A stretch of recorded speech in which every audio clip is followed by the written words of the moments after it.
Shalom, real quick, just to give a quick update to everybody. Just coming on here, just to let you know, we're gonna do a re-upload to the how to celebrate Passover. Some of y'all was looking for the video and say you can find it. So I'm doing a re-upload of it. We did this last year in 2019. So a lot of people asking me, how do I celebrate Passover? What are some of the things that we can do with our family during the time of this quarantine? You have an opportunity now to do ideas and stuff with your family. We're going to celebrate family according to the full moon calendar, and that would be April the 21st at evening. April the 21st at evening. So but I just want to give you some ideas leading up to it and during the week and stuff that you can do. But again, this was done last year in 2019. So it's just ideas and stuff that you can do. Everything that's here, not saying that we found everything from 100% scripture, but it's based on the Ruach, what he inspired us to do that has a foundation in scripture. So look at the things. If you see that you can add it to your family, do that. We'll go live, just giving ideas tomorrow. I'll talk about some of the ceremonial aspects of it tomorrow, and answer some questions, and so you can be well prepared and have the things that you need to do overall. But we love you, and we see you soon. Shalom.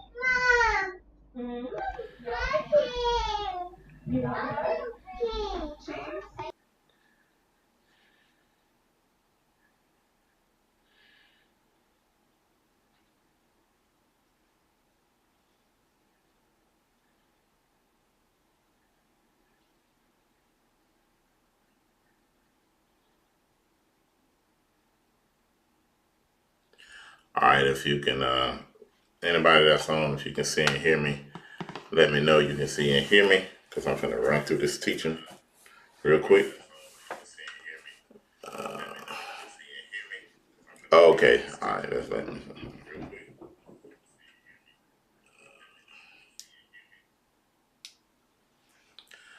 All right, hopefully I better get through this whole thing.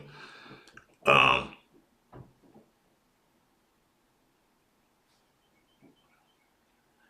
yeah, hopefully I better get through this whole thing and knock this out. This teaching here, hopefully, like I said, I'm not too long ago getting off work this morning, and my baby's asleep right now. So hopefully, guys, I can get through this. Basically, but it's going to be a quick teaching on how to celebrate Passover, how you and your family, even if you're not coming to Passover, things you can do throughout the week. It's not going to be like a in-depth teaching, but it's basically because I think we have a teaching on the page that really breaks down Passover and all. I did one, and I think Josh did one in the past too. So real quick, this here will be somewhat of a teaching on it, but it's basically going to help you see how you can celebrate it as a family. For those that are coming to Passover, and for those that are not, years from here, you'll be able to get with your family, know what you're doing, and flow from there. And then the Most High give you the rest. Always understand that some things you're not going to be able to go into a book and see. And some certain things that the Most High, he's going to inspire you to do. Right? So inspire you to do with your family so they can have a greater understanding and a greater embrace of the feast days for them to remember. So you got to allow the Spirit to deal with you and give you different wisdoms or different things to help them understand what this is about. I'm pausing because I'm hearing something in another room. Y'all hold on 1 second. I'm going to be right back.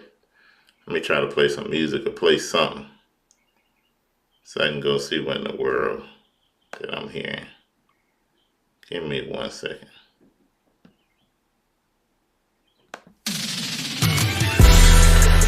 Okay. Yeah. Your boy back in the building. Hallelujah. Alright. Hey, look, it took me a minute to get back. Y'all gotta forgive me, man. I had a lot going on. But yo, what's the first thing I did when I got back though? it's time we put our focus in this rightful place. Too many got little to do, but got so much to say. Critical kings, but that plow ain't hitting these souls. Some of us doing work while they kicking back like recoil.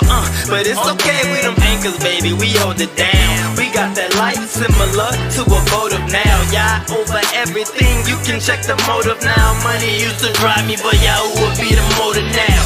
Birds of a feather flock together like seagulls. See, we can put in work and do it again like sequels, but that's not the goal, this how it goes. We many books acknowledge our knowledge while praising who got the most. Man, that's frivolous. Let's put the attention back on what really is important. Let's get back to working and switch the emphasis. Don't have to question what my interest is. You know it's high like tidal loans. If you said unity, you spot on like blemishes. We need more work.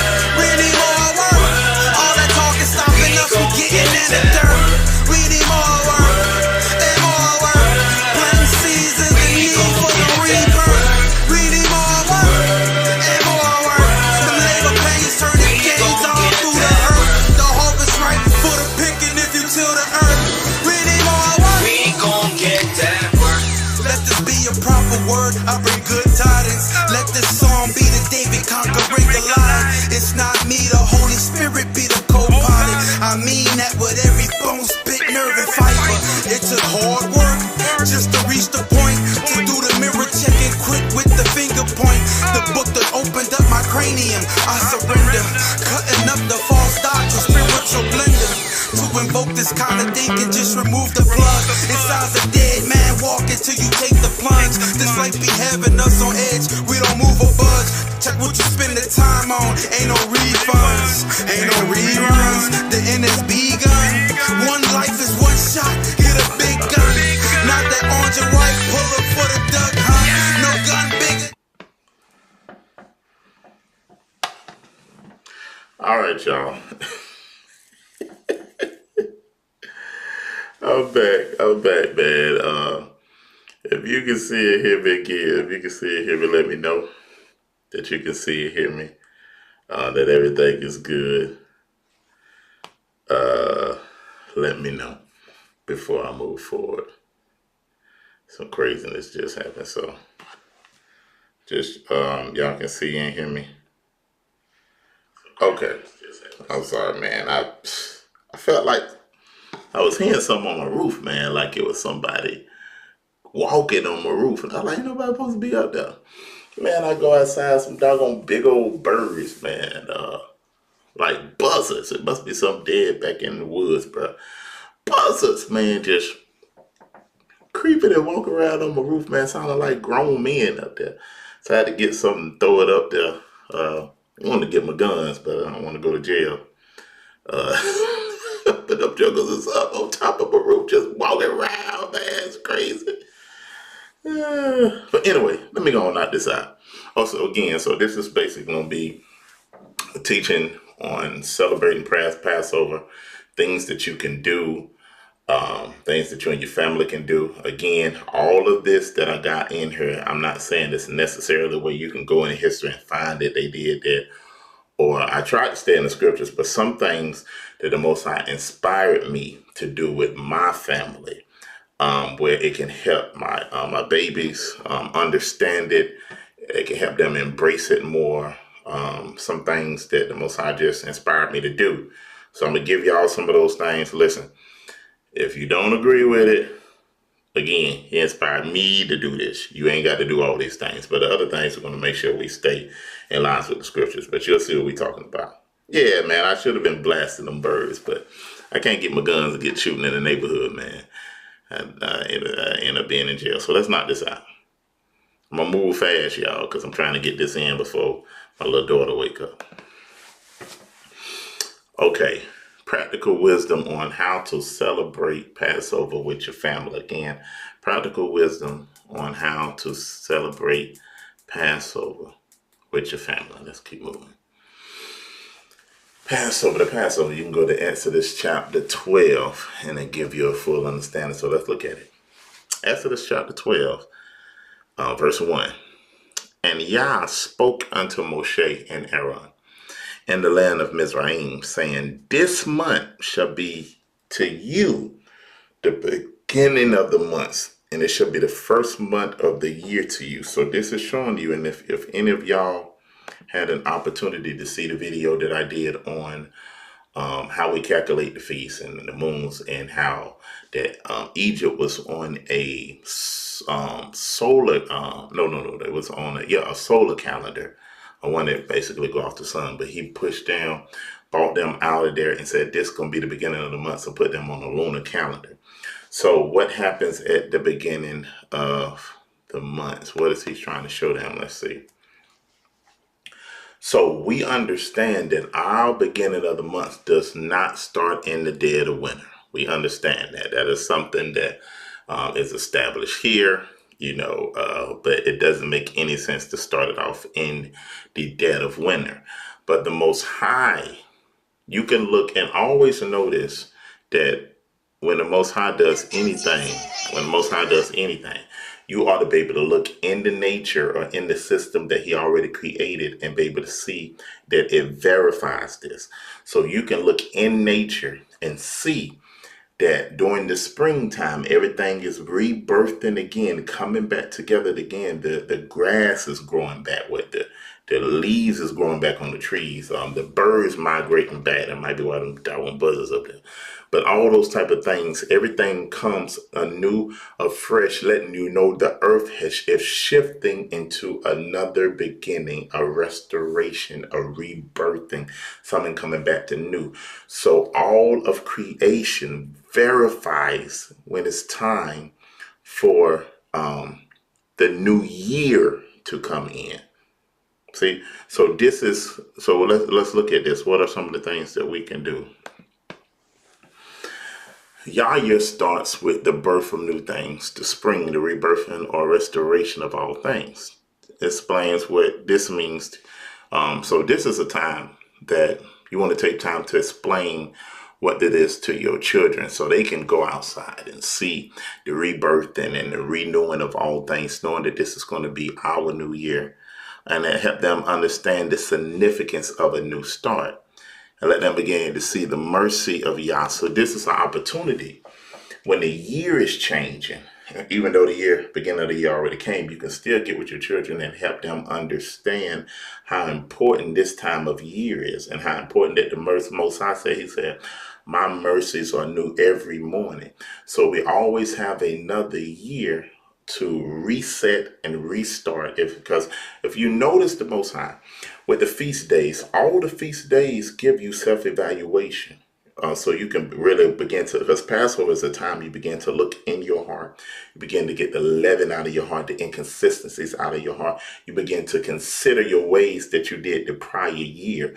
All these things let you see the mercy of the Most High. You begin to teach these things to your children, that the Most High would always give you another starting place if you done fell off, or give you a season that if you done got some iniquities, if you got some resentments, if you got some things throughout the year in your heart, this is an opportunity during this season for you to rid these things out of your heart. And this is something that your husband and wife ought to be doing together.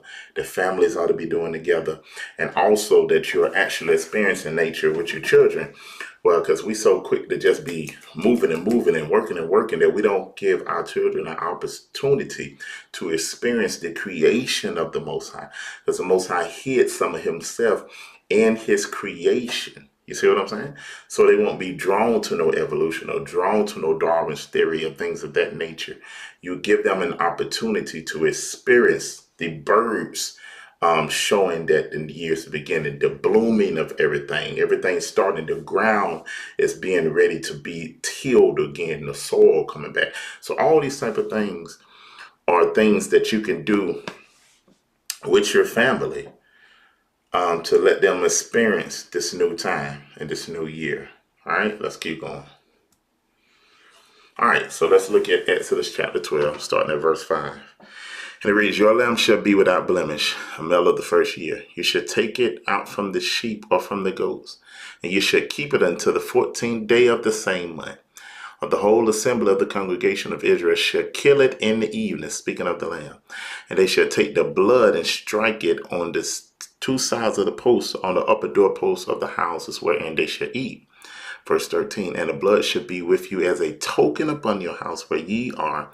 And when you shall see the blood, I will pass over it, and the plague shall not be upon you to destroy you, to smite you in Egypt. And this day shall be to you for a memorial. And you shall keep the feast until, or the appointed times of Yah throughout your generations. And you shall keep the feast by an ordinance forever. So if anybody telling you that you don't have to keep the feast days, they don't understand that this has been given to us as an ordinance, and this has been given to us as a statute forever.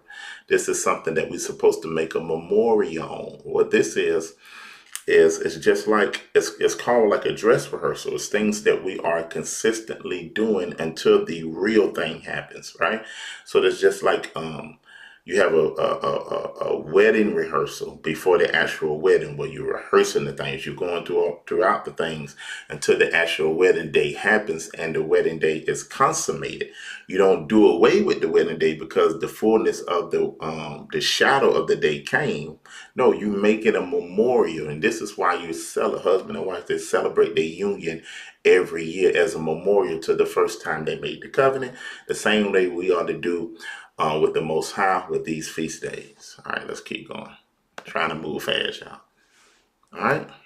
Now, this is something that you can do with your children, where either you can get a drape during this time and allow them to have drape the covers or whatever over their doorposts, or get some cardboard boxes and allow them to cut them out. Get you allow them to paint, go outside, and I'm gonna let them tear up your house. But go outside and get paint brushes and let them paint paint the blood over there, over the cardboard boxes, where you can have one on the sides and one at the top.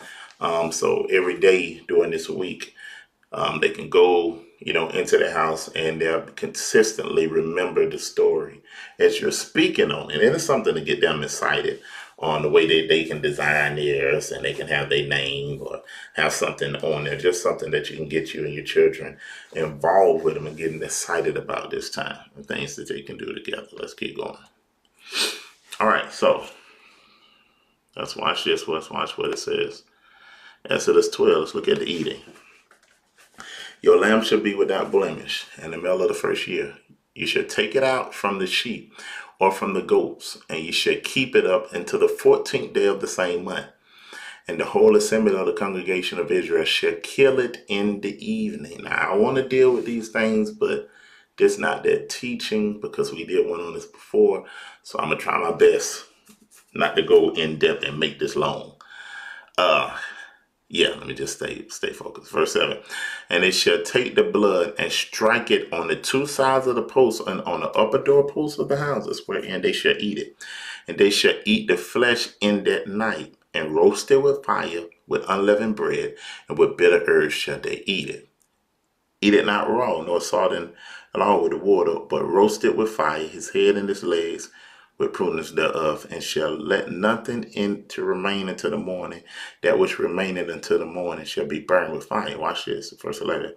And thus shall you eat it, with your loins girded about, and your shoes on your feet, and your staff in your hand, and ye shall eat it, what? In haste. And it is Yah's Passover. So this is ways that you can commemorate this, right? Ways that you could commemorate this, even during this 7-day period of unleavened bread. There's ways that you can commemorate this thing of eating in haste and getting the children and the family, involved with this. And this is one of the things, that we came up with. Again, this is us and our family, but this is something, because you want to keep these things consistently in your children's mind. So what could we do with eating with haste? Getting the children involved. Things you can do through the week of Passover. You can have a contest of that you made a meal or made the Passover meal. Or, well, not the Passover meal in that part, but you can set up a meal. Right? Just say you already did the Passover. This day 2, 3, or 4.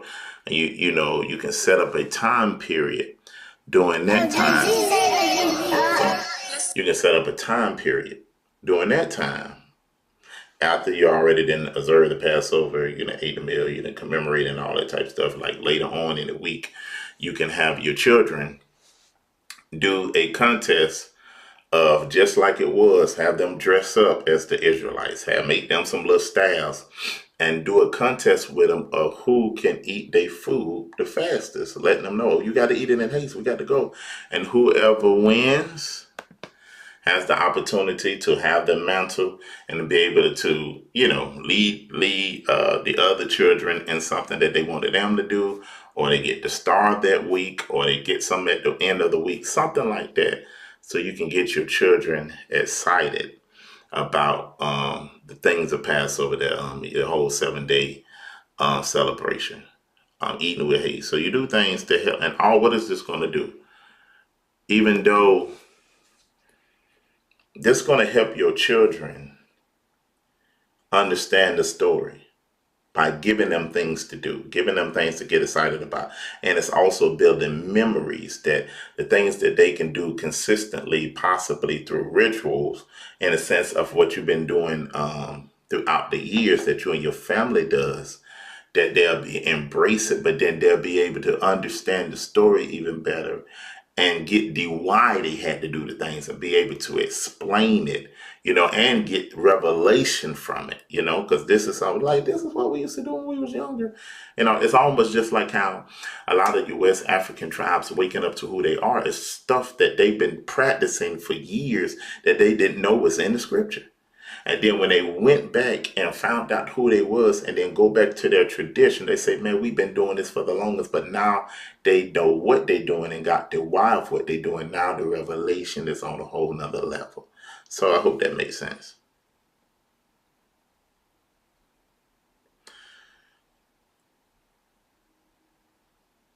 No, the Passover meal itself, no, it doesn't have to be eaten in haste, because this is something that we making a memorial of. So we're really commemorating the thing. Now, it is something, now, if that's something that you want to do, you can do that. Or it's like, say if it's like a small little portion that you want to put on a plate, so y'all can commemorate that part before you go all the way into the feast of it. Before you do that part, then of course, yeah, you can do that, because the reason that I know it's not necessarily where you have to eat it in haste like that is because when he told them to go gather and they was eating, they wasn't eating in haste at the time. They was eating, they supped, and then they began to do, he began to transfer and said, do this in remembrance of me. So it depends on what the Spirit leads you to do. Because like I said, you have Passover evening, and then we have unleavened bread for 7 days. So it's different things that you can do in that 7 day period to commemorate what your ancestors was doing, to get the children involved, the family involved, and get everybody working on one accord. I hope that answered your question. All right, so let's keep moving. Now, y'all, I'm gonna have to answer y'all questions at the end. So I said, does this start Monday through next week? No, ma'am. Actual Passover night is April the 3rd at evening. April the 3rd at evening. So that'll be next Wednesday at evening is when Passover starts. And this is why we'll be in New Orleans during that time. And then if you want to understand how we calculated the fast days, then you go look at the teaching that we've done on how to calculate the feast, and it'll show you that. All right. All right, so we're back at Exodus 12, I believe, in verse 14. Watch what it says. And this day shall be unto you a memorial. That's what it keeps talking about, a memorial. And you shall keep it as a feast throughout your generations. You shall keep it as a feast by an ordinance forever. Now watch this. 7 days shall you eat unleavened bread. So the next day is when you eat the unleavened bread. Even the first day ye shall put away the leaven out of your houses.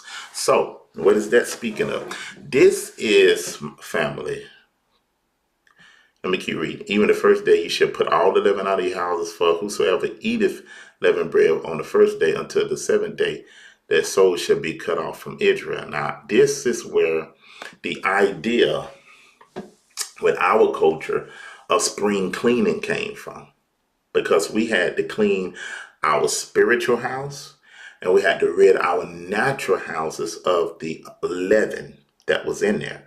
So They was written the house of the leaven, and it also was written the houses of different things that needed to be out of the house anyway. So this is the idea of where spring cleaning comes. See how perfect the Most High is, where He had already put in your culture things that we've been practicing. So this is where the idea of spring cleaning came from. So this is the time that you need to be going in there and digging in your house and pulling these things out, getting the also getting the leaven products out of your house. You can go online and look at things that have leaven in it. And also, but most importantly, as you're cleaning your house and as you're getting the leaven products out of your house, the main thing is to focus on your heart. It's to cleanse your heart of all bitterness, cleanse your heart of all resentment, cleanse your heart of all hatefulness, of evilness, of strife. You're supposed to be cleansing yourself and allowing the Most High to restore you and bring you back to completeness and wholeness. So this is why He always gives us a natural demonstration to reveal some inwardly that's spiritual that He wants us to undertake. So this is a time of the year that we get, me and my wife, we get them children. Y'all going in their room, getting all them crevices everywhere. We going in cabinets and closets, getting all this leaven, which is just, stuff that ain't supposed to be there. Put all this stuff the right way. We're thoroughly going in, So this is an opportunity of where the idea for us of spring cleaning came from, of what we can do also too. So let's keep going. So like it says, even the first day ye shall put out the leaven out of your houses. For whosoever eateth leavened bread from the first day until the seventh day, that soul shall be cut off. So you want to get rid of your leavened bread and eat unleavened bread. All right, that's the next slide. Eating unleavened bread and getting it out of your house. It's Exodus 12. And the first day there shall be an holy convocation. So that's what we're doing. And then the seventh day there should be a holy convocation to you. So we're going to meet and have a convocation or a gathering. And then on the seventh day, when you go back to your homes, because we're not going to spend all 7 days together, you meet with your family or meet with your assemblies or things of that nature. And there shall be a holy conversation to you. No matter what shall be done in them, save that which every man must eat, that only may it be done unto you. Verse 17, you shall observe the feast of unleavened bread. So we observe the feast of Passover. Now, next day, the 15th of the month, is the feast of unleavened bread. For in the selfsame day I have brought you and your armies out of the land of Egypt. Therefore ye shall observe this day in your generations by an ordinance forever. In the first month, on the 14th day of the month at evening, you shall eat unleavened bread until the 21st day of the month at evening. So throughout this time period, you go get what is called matzah, which is unleavened bread, and you eat that throughout the 7 days. I ain't saying you got to go just eat a lot, but just eating something because commemoration of what our ancestors did. And also, when you look at unleavened bread, that you look at it how it is pierced and what it looks like. And it's also a commemoration of the pierced body of Mashiach, in a sense of just always exalting what he did for us and commemorating what he did for us. Verse 19, 7 days there should be no leaven found in your houses, for whatsoever you eat of that which is leaven, even that soul should be cut off from the congregation of Israel, whether they be stranger or born in the land. You shall eat nothing leavened, in all your habitation and shall be eaten unleavened bread. So you want to get all the leaven out of your house and only eating unleavened bread, if that makes sense. Let's keep moving. All right, so it says take the leaven, which is the sin, on the outside of the camp and burn it. So this is one of the things that was done when you dealt with sin. Let's read Hebrews 13, if you guys can see that. We have an altar whereof they have no right to eat, which serve the tabernacle. For the bodies of those beasts whose blood is brought into the sanctuary by the high priest is for sin, and are burned without the camp. Wherefore Yahusha also, that he might sanctify the people with his own blood, suffered without the gate. Let us go forth and therefore unto him without the camp, bearing his reproach.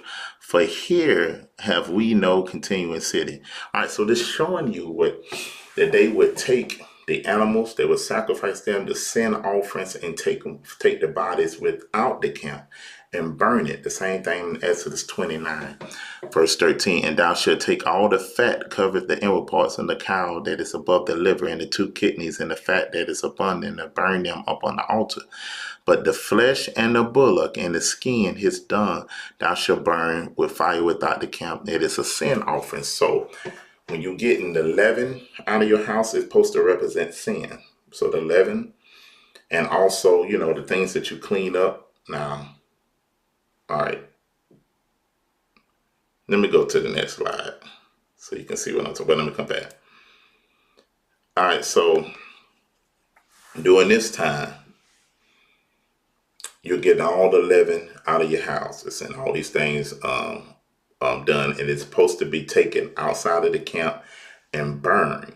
So what I'm going to show you is one thing that we do once we get all the leaven out of our house and all these type of things, whether it be whatever we had to clean up, we go and take it out on the outside of my house, and I have like a little old grill that I don't use no more, and we burn everything there.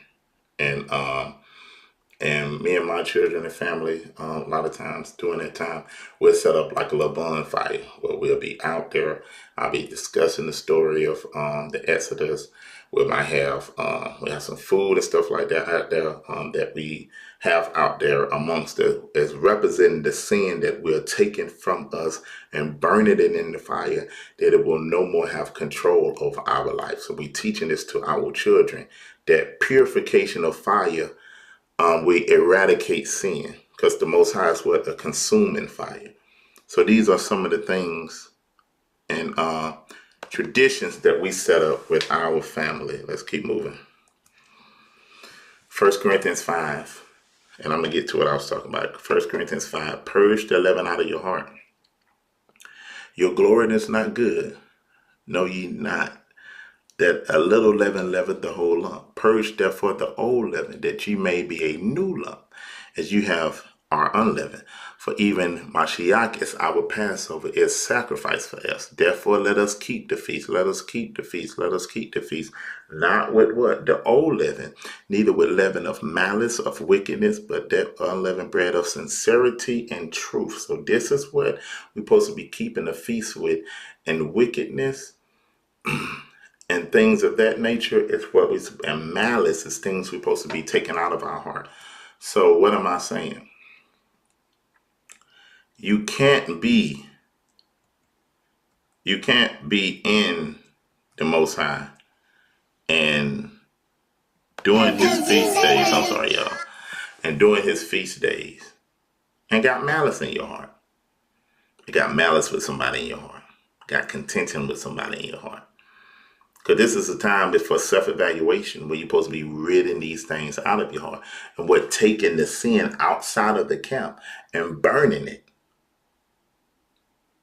Yeah, this is self-evaluation. So we're supposed to burn all these iniquities and oughts and contentions and things that we have against our brothers and sisters, and supposed to take it as a sin offering outside the camp and burn it in a spiritual way.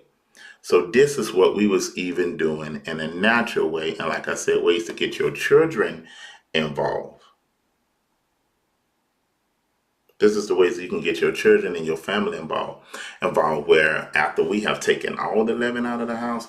Now let me say this, man. Don't you go put none in there that's flammable and then everything blow up. Now we want to think with intelligence. But when you done cleaned up a house, you done got the leaven out. Like I said, we have like an old grill we don't use no more. Put it out there. Have the children around the fire. We talking about the story. Sometimes I have the marshmallows out there that don't have the gelatin in them or anything like that.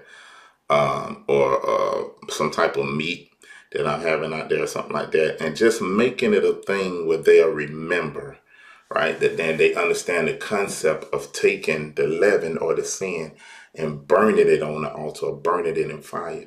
And I began to commemorate them, let them understand that that's supposed to happen even also in their heart. Because the Most High is a consuming fire that comes and consume these things. And I'm going to get on that later. This is also as a time period that we talk. We talk with the children.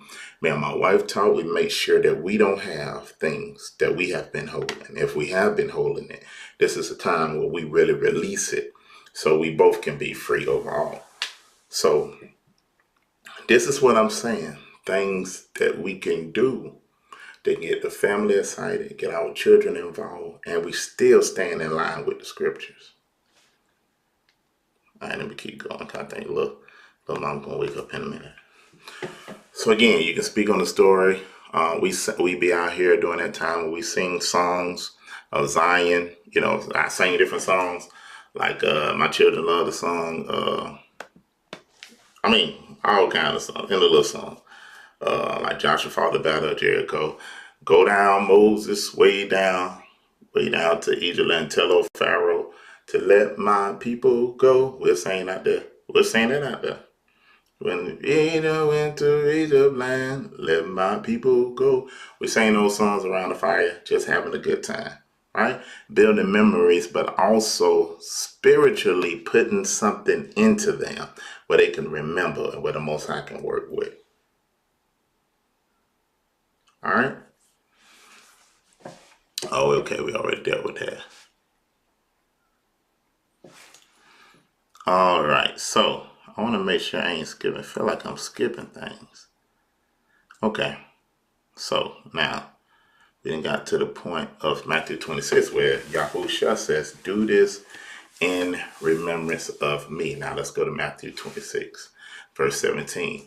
Now the first day of the feast of unleavened bread, the disciples came to Yahushua, saying to him, where wilt thou ye prepare thee to eat the Passover? Verse 18, he said, go into a city to such a man, and say unto him that the master saith, my time is at hand. I will keep the Passover at the house with my disciples. Just let you know that Yahushua kept the Passover. Verse 19, and the disciples did as Yahushua said, had appointed them, and they made ready the Passover, in the sense of they was making ready the meal. All right? Now, let's look at this, Matthew 26. And as they were eating, Yahushua took the bread. Now, let me say this before I get started. Y'all, listen. You have to understand covenants. Because you'll see things in the scripture and don't realize that this is covenant terminology. And you'll take a Western mind to try to understand this and you'll miss the revelation of it. This is why you have to understand what your covenant means. What does it mean for you? What is the nature of a covenant? What is the elements of the covenant? That's the only way you can really understand the power of what you possess. You have to go and understand your covenant so you can understand what's your rights even in this kingdom according to that covenant. How does this covenant work? How does this covenant operate? I don't want to be struggling for something that's supposed to be inherently mine. You know what I'm saying? So we're going to see that a lot of these terminologies that Mashiach was saying, because everything that he was doing, he was the mediator of the covenant. So the things that he was speaking was covenant terminology. He was renewing what was broken. He was bringing them into another level of covenant. And I'm going to show you this with this scripture in Matthew 26. All right, let's see this. Matthew 26. And as they were eating, Yahushua took the bread and blessed it, and he broke it, and he gave it to the disciples, and said unto them, take and eat, this is my body. And this became a part of his body. In verse 27, and he took the cup and he gave thanks and gave it to them, saying, drink ye all of it. Right? In verse 28, for this is the blood of the New Testament, which is shed for many for the remission of sins. But I say unto you, I will not drink henceforth of this fruit of the vine until the day when I drink it with you anew in my Father's kingdom. Now, it's three things right there that signify that he was bringing them into a covenant. Three things: the breaking of the bread, the drinking of the wine, And him saying that, that was marriage covenant terminology when he said, I would not drink this fruit of the vine with you again until the day I turn to my father's kingdom. That ain't just words, but that's covenant terminology that everybody of that day would have knew what he was speaking of. Right? Because one of the things that you do in ancient Eastern covenants, after you have set up the terms and the conditions of the covenant, the next thing you do is have a covenant meal, a memorial meal that also solidifies the covenant. And when there's bread there and you break bread together and you eat the bread together, that means you are no longer being yourself, but you are becoming one body with this kingdom, one body with this person that you're making a covenant with. And this is why we don't realize how much we do Eastern covenants, even in our marriages, in our wedding day. By you coming up and having a cloud of witnesses there, that's covenant terminology. While y'all standing in between the witnesses that are there. And one man, which is the person that is marrying you between the Most High and you, he's the mediator. And y'all are saying, which is your vows, your terms of your covenant. All that is ancient covenant terminology. And then at the end, this is why the cake part ain't just eating cake and just nice. When you fold your arms and feed each other, you're saying, that's a strong statement. You need to understand what you're saying when you're doing that. Because you're saying that we're no longer two people. We have become one flesh. So I'm feeding you and you're feeding me. We're breaking off a piece of the body and becoming one body. Now we are the body of each other. We are sealed. And then when you get married and both of y'all take their cups of wine or grapefruit juice, whatever it is, and y'all do your little arms together and y'all drink it, that means now, because the life of the body is the blood. And when you drink that blood, that means you have become one life now. You're one life. You're one blood. When the Most High look at you, he look at you at one. So this is what Mashiach was given. He wasn't telling them no vampire talk, come eat my flesh and drink my blood. No, that was ancient Hebrew idioms that everybody in the ancient world would have knew what was going on when he was setting a covenant with them and having a memorial meal after he had already washed them. And you'll see that earlier, that he washed their feet when he was initiating them into another priesthood. So this is why when he was washing Peter, and Peter said, no, Lord, let me wash your feet. He was like, no, if I don't wash your feet, you won't have no part in me, because I'm finna initiate you into another priesthood after another order. All right. I ain't mean to get on all that. So now let's look at this. Watch this. In ancient Near Eastern covenants, please, family, go study that. In ancient Near Eastern covenants, the memorial meal. The covenant meal, this is usually a meal of bread and wine. See, this is something that wasn't just indigenous to Mashiach and just the Israelites. Everybody on that side of the world knew what that meant. That it was a covenant. They weren't just sitting there eating groceries. No, this was a covenant that was starting, that was happening. And this is why he told Judas to go do what he was going to do, because he wasn't of one mind. He couldn't become part of that covenant if he was going to sell him out. So this is why he couldn't completely initiate it until he got the one that wasn't one body with him, wasn't one life with him. He had to leave.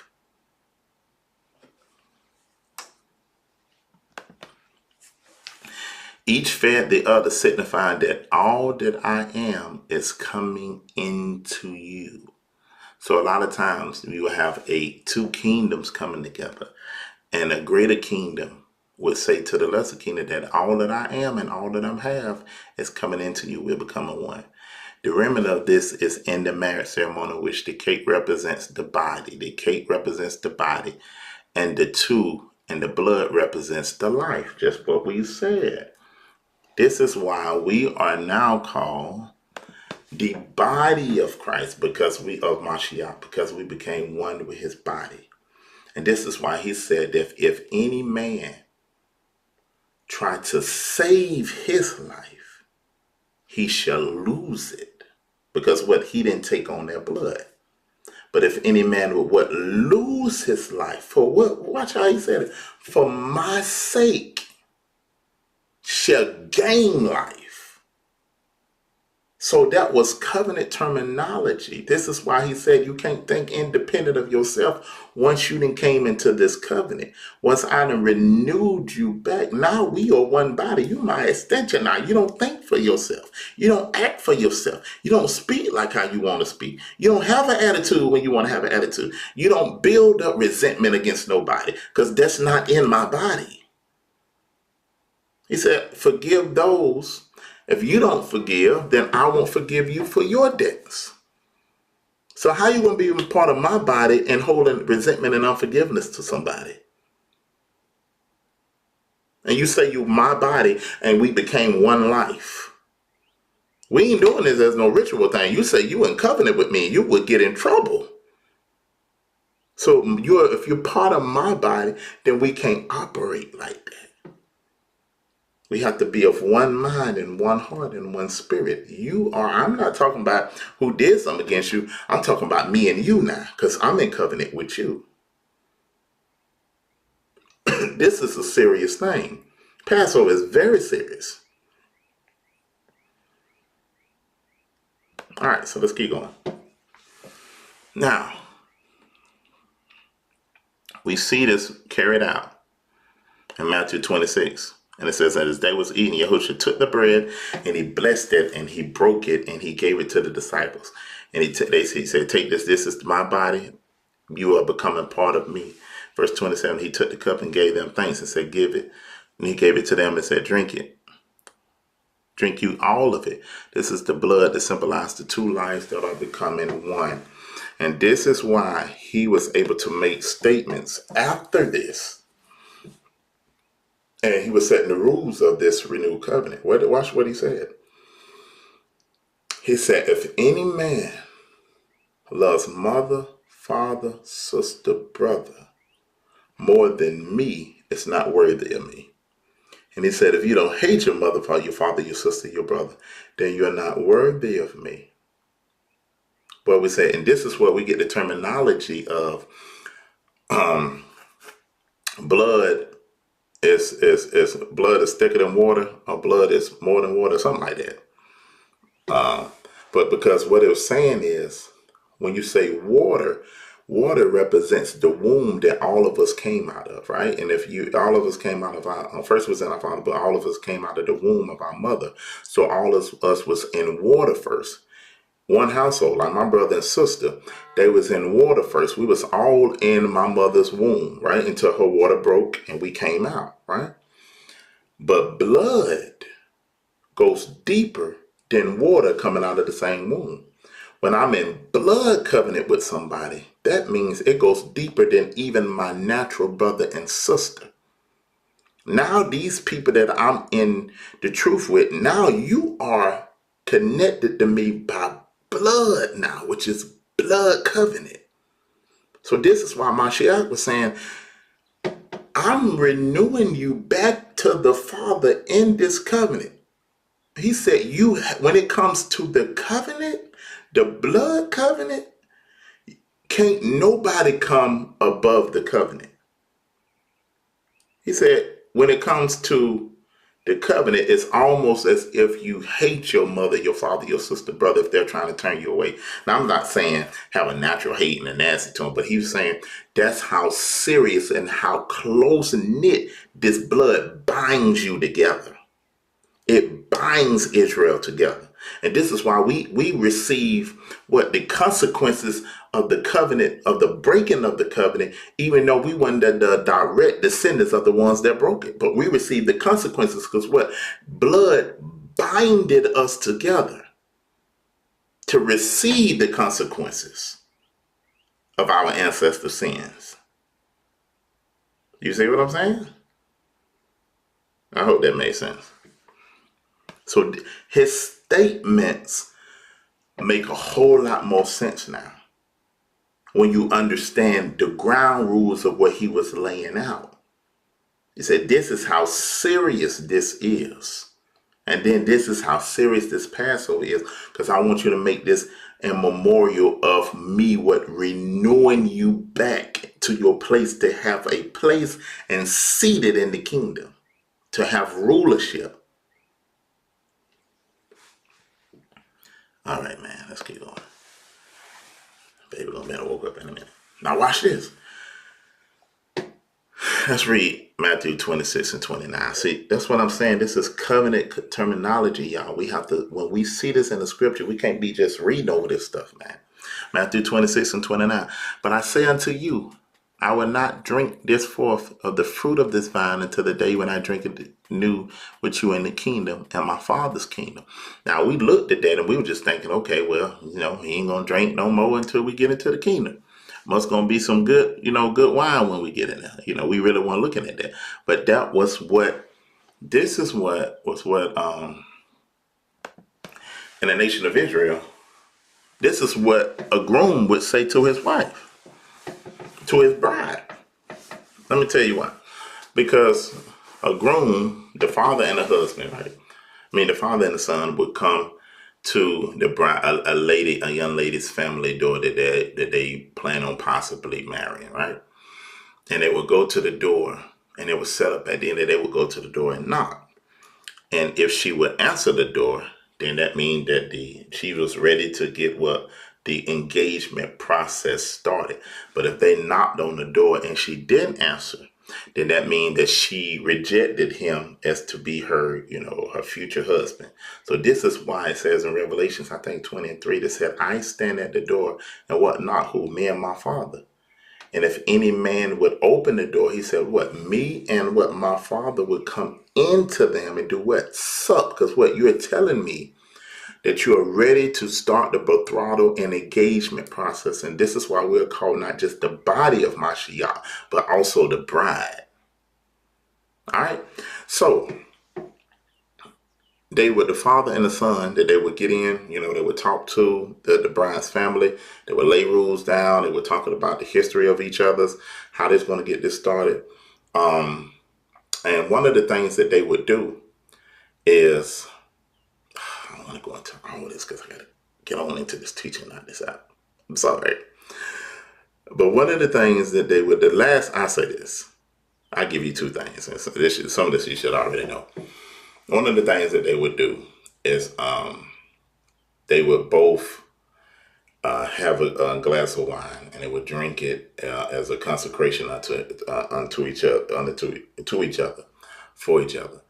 And the last thing that they would do before he would leave, he would tell the bride that he would not drink the last cup of wine until he go back into his father's house, because him and his father, and during those times, they would create houses where fathers and sons would stay in. And when a son got married, he would bring his bride into his father's house.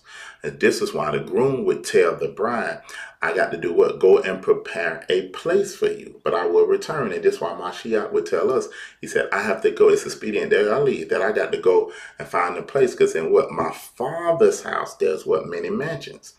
But the groom, the last thing that the groom would tell the bride is, he said, I will wait to drink the last cup of sanctification and consecration from me to you. Once you have came, my father's house is ready. And once you have came into my house to live with me, then we will drink the last cup together. So this is what the Most High was speaking of. This is what Mashiach was speaking of when he says in this verse 29, but I say unto you, I will not drink henceforth of the fruit of the vine until the day when I drink it new with you in my Father's kingdom. All right, I'm finna move. All right, so this is another thing that we do, that you can do during Passover, is the washing of the feet. Now, we won't do this down there in, I don't know.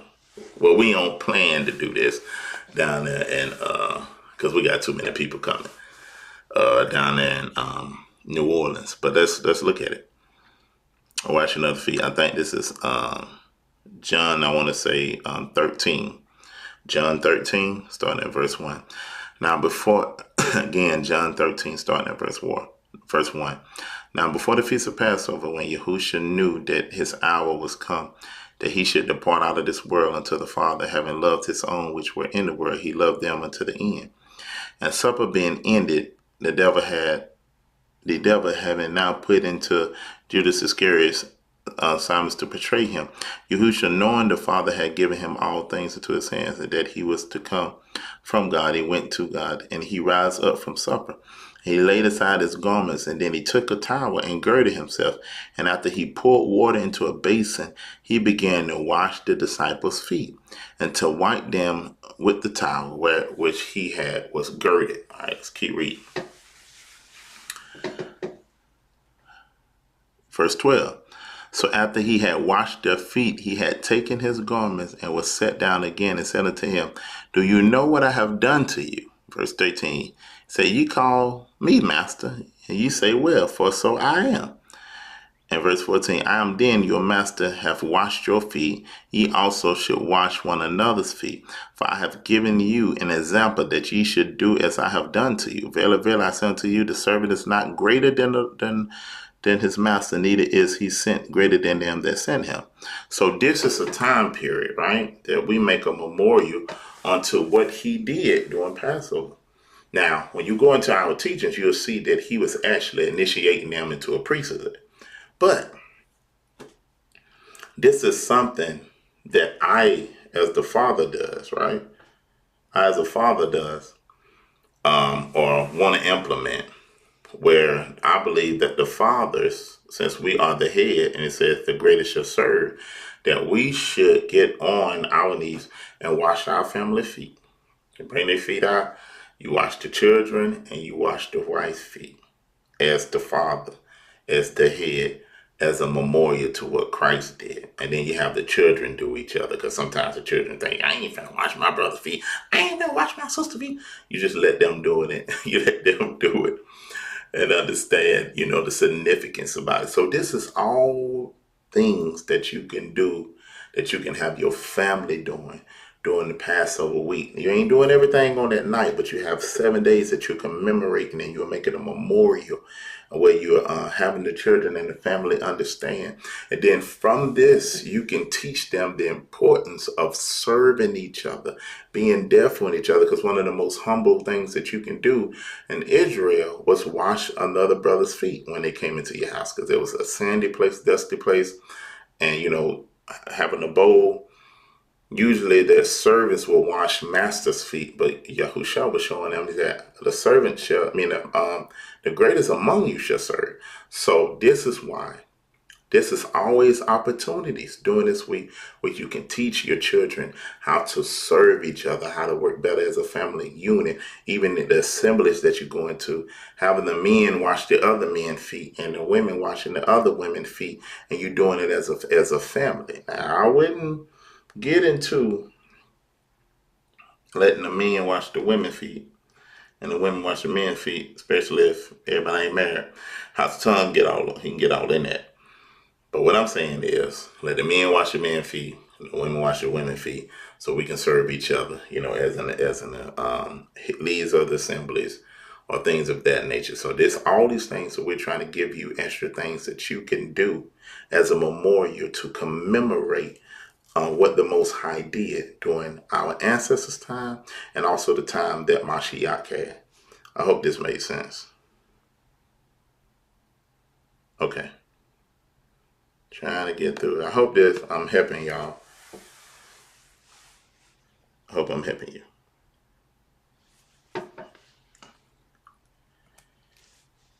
All right. Now, if I'm helping y'all, let me know. If this good stuff that you can implement and start it, let me know. Somebody got a question mark. With some Hebrew men, they have more than one wife. For each wife, do they go through the same process?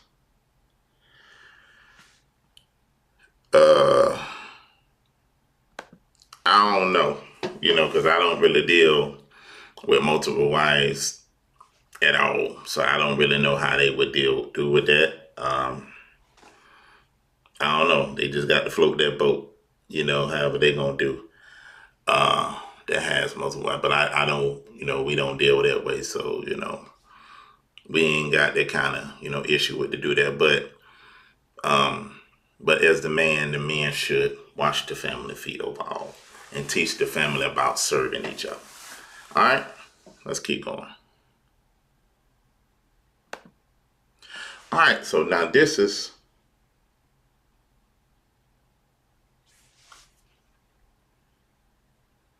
hey y'all, let's stay focused. Let's stay focused. Let's not go into how many wives that you should have and all that type of stuff. All I know is just for us with Rebirth of a Nation, our ministry, we about one man and one woman being together. All right, that's case closed. Let's focus on the lesson now. All right. Now, this is another part that I want y'all to pay attention to. This is another part I want y'all to pay attention to. This is the promise of the Father. I'm giving you all things that you can do throughout this time period, throughout this season, right? It's called the promise of the Father. Let's read it. Luke 24:49. And ye are the witness of these things. And behold, I am sending you the promise of my Father upon you. Acts 1:4. And while they were gathered together, he commanded them, do not leave Jerusalem, but wait till the gift the Father promised, which ye have heard me discuss to you. All right, so now this is a gift of the promise of the Father. And the counting of the Omar is the waiting of the promise of the Father. So let's see what this is. Let's see what the counting of the Omar is so we can understand this. All right, Leviticus 23. Leviticus 23 and verse 15. And this is how we get Pentecost. All right, so Leviticus 23. And ye shall count unto you from the morrow after the Sabbath, from the day that ye bring forth the sheaf offering. 7 Sabbaths shall ye complete, even until tomorrow. And after the 7th Sabbath shall ye number the 50th days, and ye shall offer a new meat offering unto the Lord, so unto the Most High. So what is that showing you? All right, so after during the Feast of Unleavened Bread, and you get to the after first fruits, then you count 7 Sabbaths all the way up, and that'll be 7 weeks, and then it'll be 49 days in all. Excuse me. You count 7 Sabbaths, and on your 7th Sabbath, that next day would be your 50th day, and that'll be Pentecost. But the count after first fruit, after the Sabbath of first fruit, that you count is called counting the Omar. Counting the Omar all the way up to the 7th Sabbath, which is your 49th day, which is day 50. That would be Pentecost. This is the time we get together. And this is why Mashiach told them to go up to Jerusalem and wait to what? The gift of the promise of the Father. And we all know that that gift of the promise of the Father was what? The Ruach HaKodesh. Now, this is what me and my family do. This is me and my family. Don't give me no emails. This is me and my family does. During this time, I allow my children, me being the father, and I allow them to have an opportunity to ask for a gift, right? Whatever gift that they desire to have. It has to be something meaningful, but whatever gift that they desire to have, I seal it and I say, okay, this is the promise of the Father that you're going to get this. All right. And what do they do after that? They get excited, but they begin to count the Omar. Every week they count. Every Sabbath they counting all the way to day 49. And then they say 50 is Pentecost. Father, you supposed to, Dad, you supposed to release the promise of the Father then. All right. And then on day 50, I release and I give them what they desire, the promise of the Father, right? What is that going to do? Indirectly, that is showing them the process of what's already in the scripture and also getting them excited about it and understand on day 50, that's when the gift came, which is the Ruach HaKodesh. Now, as they practice this, then they'll begin to get even greater revelation of what this is and what this means through a tradition that we pass down as my family, called what? The promise of the father, or if they don't have a father in their life, the promise of the parent, of the guardian. So you can still practice these things where they can understand the importance of it. and get excited about it, right? Not stripping it from its significance, but this is how you get the revelation of it. Ain't this way better than Halloween? Ain't got no spiritual significance. Thanksgiving ain't got no spiritual significance. Christmas ain't got no spiritual significance. Easter ain't got no spiritual significance. All these type of things ain't got no spiritual significance that would get them closer to the Most High at all, that get them a revelation of the scripture.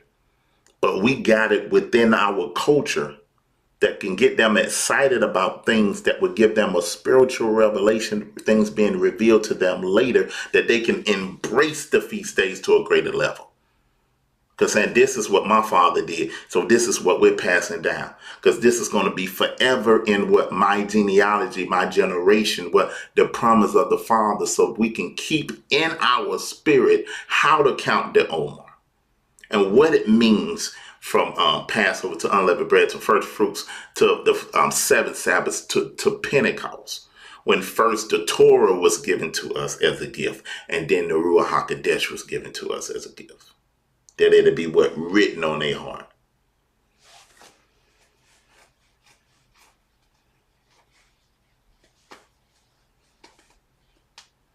All right, but listen, again, that's me and my family. That's one of our traditions that we do. You ain't got to do that. Y'all asked me to give y'all wisdom on how to celebrate the day. All right, so I'm just giving y'all information, giving you wisdom. Then at the end, I'm going to show you how to start a Passover ceremony from the top to the bottom. All right? I hope I'm helping you. But you have to go back over there and look at this. All right, now, make sure that you go and research this stuff on your own, really understand the feast. Again, this is just a video on how to celebrate, things that you can do, things that you can get your children excited about. That will, I'm telling y'all, listen, the stuff that we do, it wasn't hard at all to break my children away from these other holidays.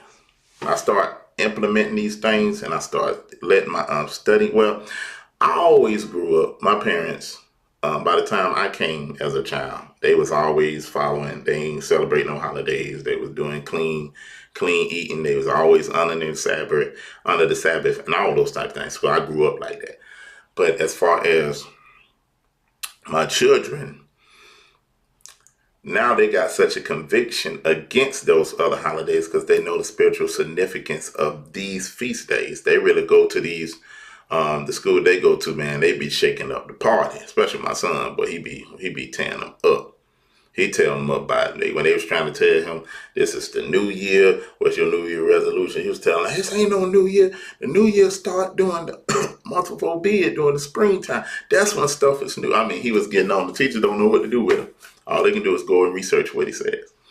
But this have your children embrace something that's part of their culture and have them excited about what the Most High, he said, what he would say, make this a memorial. I want you to get involved in this. I want you to get them excited about this. I want this on their mind. I want them looking forward to this, to be able to commemorate what I did. All right? All right, so let's keep going because the little girl going to wake up in a minute.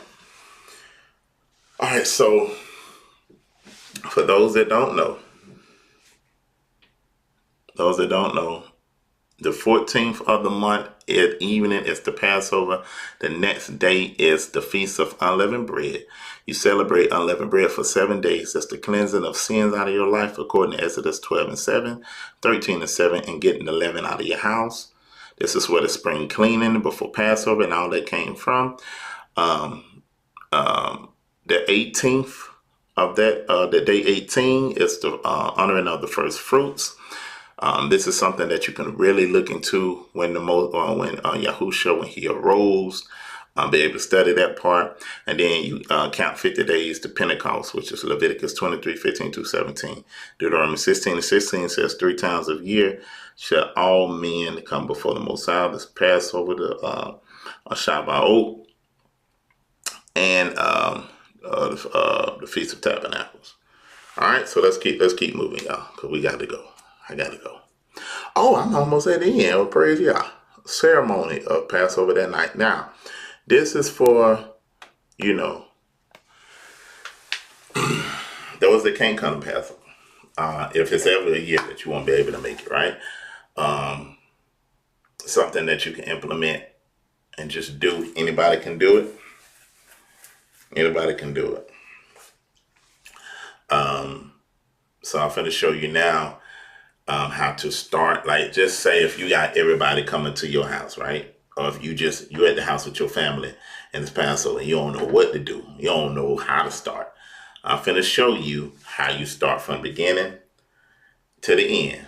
Now, this is just a guideline. It's no official way to do this. Now, I know the Jewish people got their way to do it, but I'm careful about doing things the way they do it, right? But it's always an opportunity, for you to allow the Ruach to use you. So we're going to go from top to bottom. All right, let's go. And I got to get off, y'all.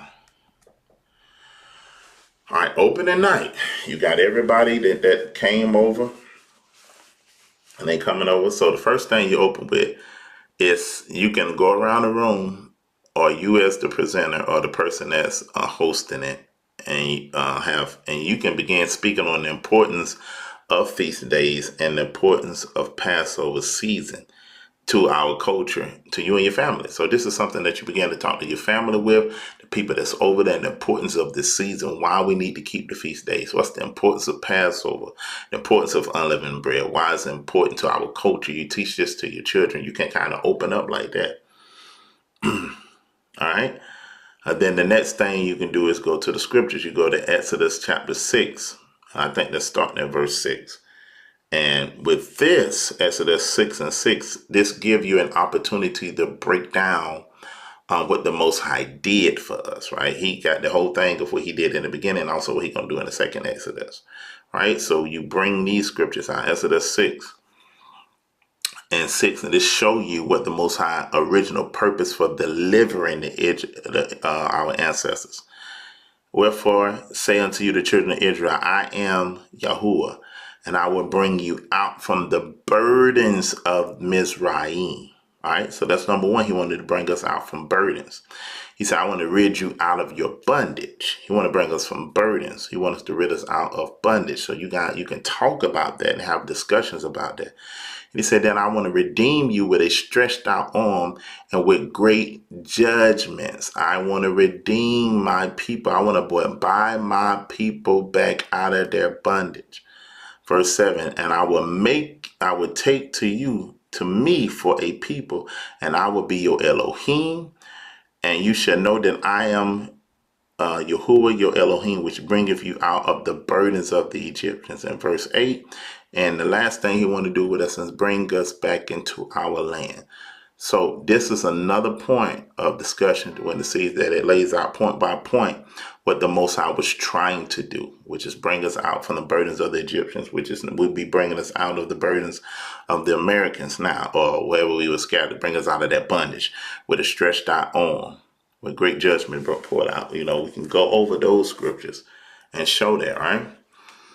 All right, and then after that, this is a time of celebration. So when you look at what he did and what he was doing, what he was taking us out of the burdens of the Egyptians, taking us out of bondage, he began to deliver us with a stretched out hand and a strong arm, that he wanted to be our God, our Elohim, and bring us back to his land.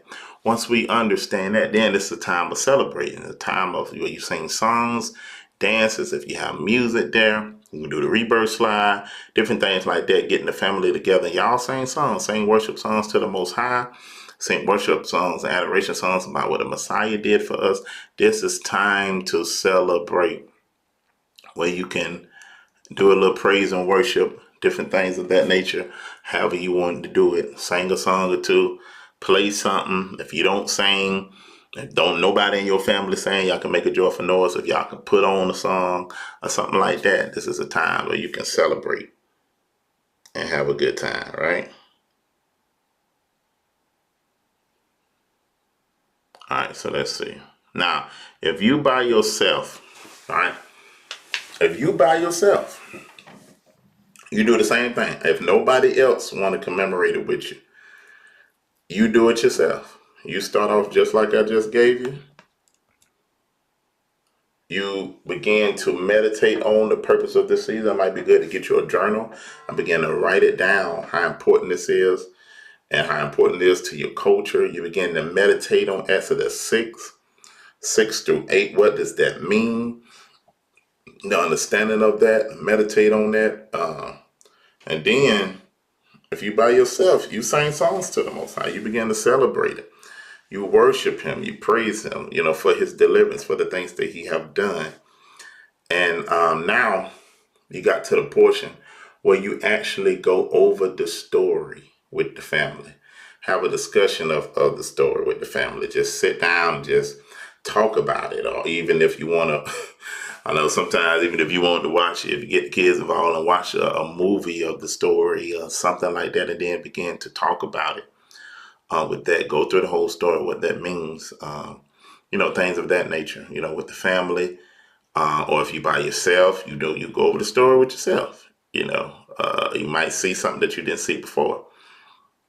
Now, this is something that we do. Now, I know you heard of the cedar plate, right? I know some of us have heard of that, and we can't find the cedar plate in the scriptures. That's something that might have been traditionally done. But this is what you can find in the scriptures. You can find, let me show you. You can find a bit of herbs, you can find unleavened bread, and you can find the wine. And all these are symbolic. And let me show you what we do with this. After we done went over the story, then we go into the symbolic meaning of this. So what I do, I go get some parsley. And I wish I had a video. I might upload a video with me doing it with my nieces and nephews. But I go get the parsley. I go buy some parsley. You buy some horseradish, buy some carrots. Make sure you have some salt water. Make sure you have, let me bring that down, see what it is. Make sure you have, good girl, I need my wife here because I can't remember the name. It's charret or charato or something like that. Here, and once you look it up, you'll find it. And wine. Now, all of this is in, let me show you where it's at. All this is in Exodus 12, where you have your bitter herbs in Exodus 12. You have your unleavened bread in Exodus 12, and you have your wine. So we can see, or your grapefruit juice, so we can see the elements here. So this is what we do, right? We go back to Exodus 6, right? And it says, wherefore, say unto the children of Israel, I am Yahuwah.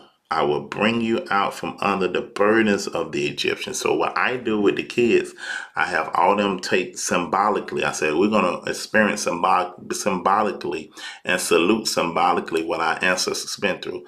So I tell them to take the parsley and dip it in the salt water. Because the salt water, and I tell them to then take a bite of it.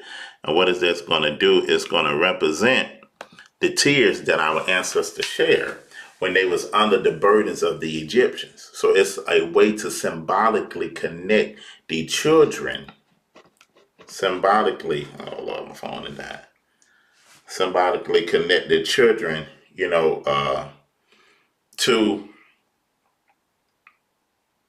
to our ancestors, symbolically connect the children to our ancestors over on. So that's why that is important with that, right? So now we're going back.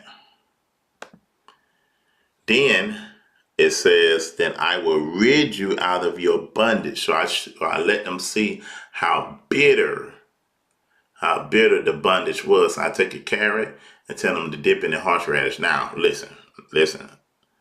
If you're going to do this, you got to tell them children and the grown folks, and y'all do it too.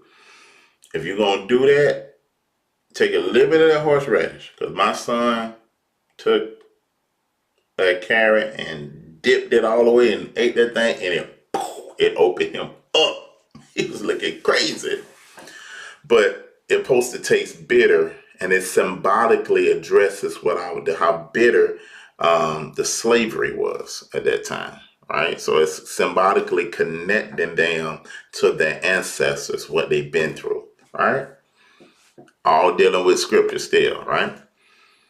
And then the next thing we do It's the next verse, verse 7. It says, I will redeem you with a stretched out arm and with great judgment. So who is our Redeemer? Mashiach, and he's represented through what? The bread, which is his body. And notice that the unleavened bread is already pierced, letting you see that our Mashiach was pierced. And he's going to be the one that is sent to do what? Redeem us. And this is why you have the charoset, I think it's charoset, that you put in is basically like some, well, my wife, I know my wife on her line, she'll tell y'all what it is because she make it. I can't remember exactly what all the ingredients is because I don't really cook like that. But anyway, it's sweet tasting. So our redemption through the Messiah that's going to come with it being with stretched out arm, it's going to be so sweet from that bitterness that we had just been through, right? So I let all the children symbolically eat that, taste that and symbolically connect them with the ancestors that way. You can still do the same thing with Mashiach, and the same thing doing this remembrance of him, of the tears that he shed in Gethsemane with the partially, all right? And you go into the bitterness of what he dealt with, getting beaten, getting whooped for us, and then the redemption that he had given us, when he rose for the dead and ascended up. All right, in the last cup, according to verse 7 and 8, Exodus 7 and 8 is that we'll drink the cup of promise, which is says that I would take, verse 7, I would take you to me for a people, and I will be to you a Elohim, and I will bring you in the land concerning which I swore to give to Abraham and to Isaac and to Jacob, and I will give it to you for a heritage, for I am Yahuwah. So that's the last cup that we drink together, which would be the cup of promise that he has spoken, that he would deliver us and be an Elohim to us and bring us back to our land. I hope that makes sense. That is something that you can go get symbolically. It is not really the cedar plate. It's based off Exodus 6 through 7 that we can use with that. All right. I guess it is a form of it, but hey. All right, so we got that. We got the symbolic thing done, right? So then after that, you go ahead and eat the Passover meal. Go ahead and have a good time with that. And notice it was after they ate the meal that then they memorialized. So they took the body and the blood. So this is after you eat the meal. This is when you do the memorial to Yahusha and to his sacrifice for us. When he said, this is my body. And he gave it to them. And then this is the wine or the grapefruit juice for your children overall. As we doing this as a memorial and commemorating what he has done for us in the Passover, renewing us back to our covenant with the Most High. Then after you do the bread and the wine, memorial to Mashiach, then we can do the wash each other's feet. The Father doing that on that same night. And this is the time, after all that, that we make sure that everything has been restored, no conflict among us and the family throughout this week. And then, we end that night with rejoicing, with songs and celebration, with dances, get some music out, have some fun, and celebrate what Mashiach done for us and how we're going back to the land and celebrate, the deliverance of our people. Looking forward to the second Exodus. So, last slide. Now, if you miss Passover time for some reason, hold on, y'all. Give me 30 seconds. I gotta go get some. Hold on 1 second.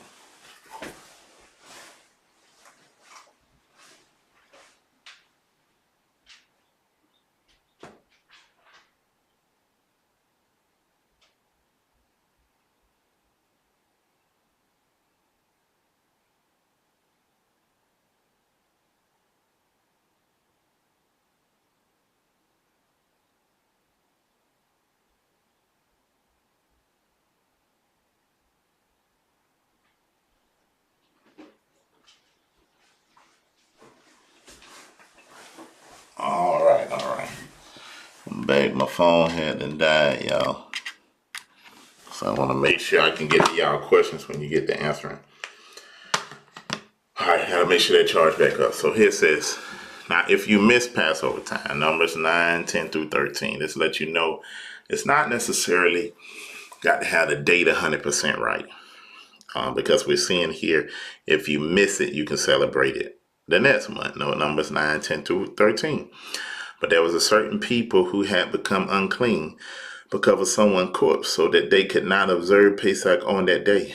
So they came before Moshe and Aaron that day and said unto him, we are unclean because of some corpse. But why must we be kept from bringing the offering before Adonai at the time designated for the people of Israel? Moshe answered them and said, wait so that I can hear what Adonai will order concerning you. Not Adonai. Yahuwah said to Moshe, tell the people of Israel, if any of you now or in the future generation is unclean because of a corpse, or if you're on a trip abroad, nevertheless he can observe Pesach, but he will observe it the second month, the 14th day at dusk, and they are to eat it with matzah, and they are to leave none until the morning, and they are not to break any of his bones. They are to observe it according to the regulations of Passover. So this is letting you see that even if you miss it, this is why we shouldn't really be arguing so much on dates and things of that nature, because most I said showed down, hey, if you on a trip or abroad, if you miss it or something like that, hey, you can still celebrate it. So I hope this was good enough to give you some examples, things that you can do, how you can commemorate it, how you can make it a part of what you and your family doing, what your children doing. I hope this gave you guys enough to be able to know what to do, even if you're by yourself, or what to do if you're not able to make it to Passover or things of that nature. You still know how to handle yourself or how to conduct it, and gave you some little tidbits and different things of that nature to help you get that done. Now, my phone is still trying to charge up, so I'm trying to see if I can go and answer any questions that y'all have. Any questions that y'all have. Let me see something, because I'm going to have to get off here in a minute, y'all. So let's see if I can at least get 2 or 3 questions answered before I get off here. So I mean, I'm trying to look at y'all on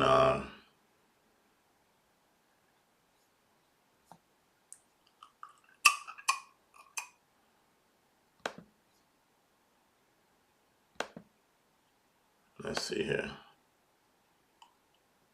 my channel.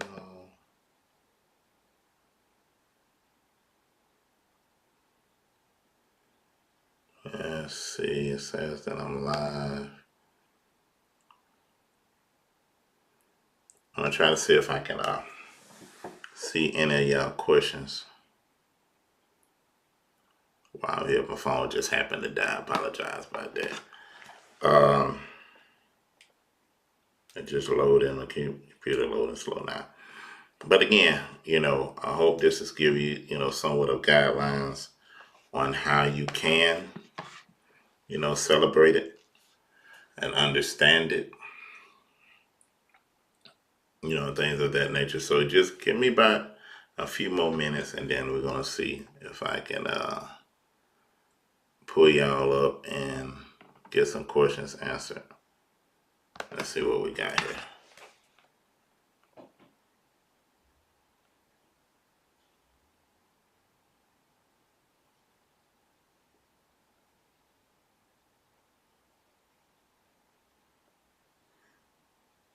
All right, 525.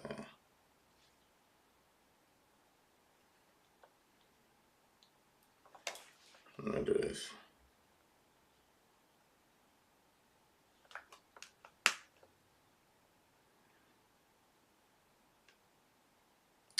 All right. I don't know if it's gonna let me do it. Might not. Anyway, I tell you what we probably have to do, because I can't see y'all questions. Phone ain't acting right. Ain't acting like it want to charge. And I know it's finna die in just like a little bit. Because I just got it back up. So,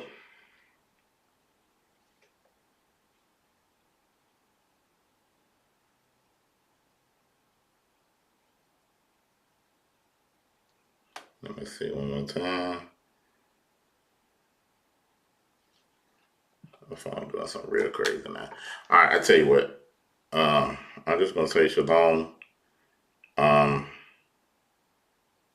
If I can answer any of your questions, just leave them on the actual video, and I'll find it, and I'll try to answer it then. For some reason, it ain't letting me get to it.